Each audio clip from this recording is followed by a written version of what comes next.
64 शब्द प्रति मिनट शुरू। रामा सोनी बनाम गुजरात राज्य के मामले में 7 अभियुक्तों द्वारा मृतक को लाठियों, पत्थरों तथा गोली से फायर करके तथा चाकू से अनेक वार करके चोटें पहुंचाए जाने के कारण उसकी मृत्यु हो गई। चिकित्सकीय परीक्षण के अनुसार यद्यपि ये सभी चोटें मिलकर मृत्यु का पर्याप्त कारण थीं, लेकिन इनमें से प्रत्येक अलग अलग तौर पर मृत्यु कारित करने के लिए पर्याप्त नहीं थी। इसके अतिरिक्त अभियोजन पक्ष मृतक पर चाकू के प्रहारों के लिए उचित साक्ष्य प्रस्तुत करने में असफल रहा था।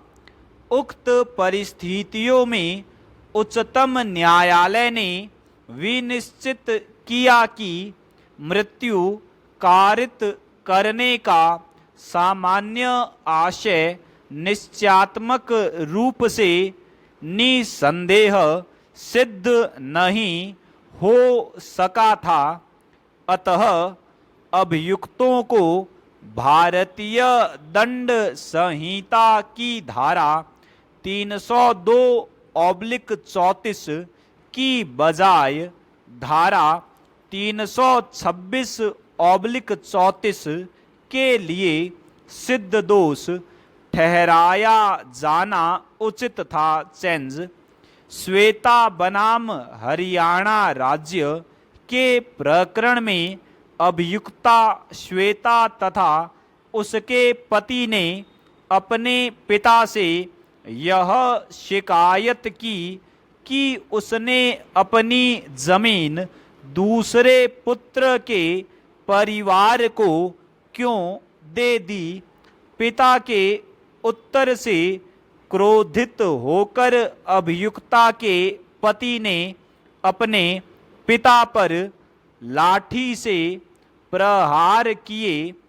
इसी बीच दूसरे पुत्र द्वारा हस्तक्षेप किए जाने पर अभियुक्ता ने उसके मुंह पर गंडासे से वार किया तथा उसके पति ने मृतक के सिर पर लाठी से 2 प्रहार किए।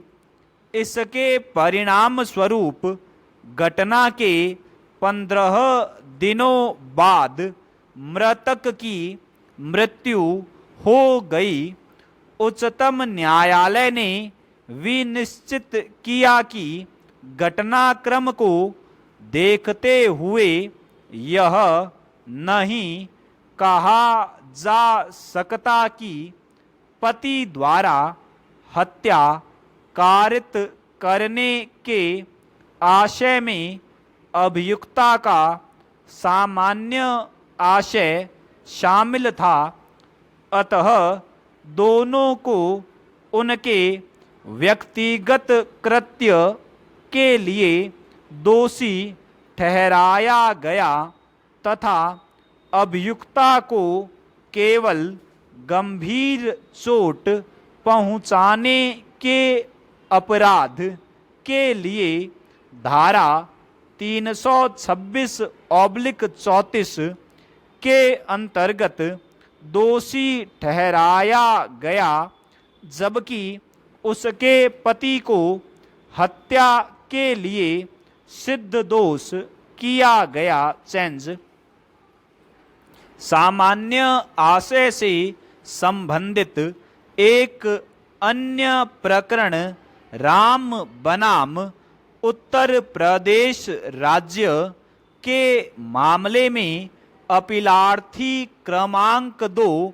यद्यपि अपने पास रेजर रखे हुए था, लेकिन उसने उसका उपयोग नहीं किया तथा उसने यह कल्पना भी नहीं की थी कि अपीलार्थी क्रमांक 1 चाकू से प्रहार करके मृतक की हत्या कर देगा।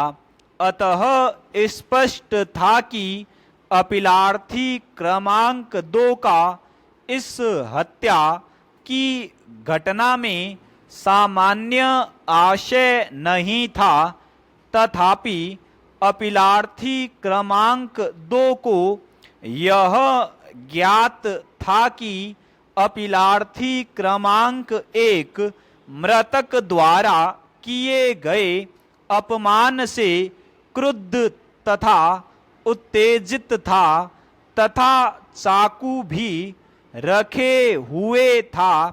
अतः यह कहा जा सकता है कि उसे इस बात की संभावना की जानकारी थी कि अपीलार्थी क्रमांक 1 मृतक को घायल कर सकता है।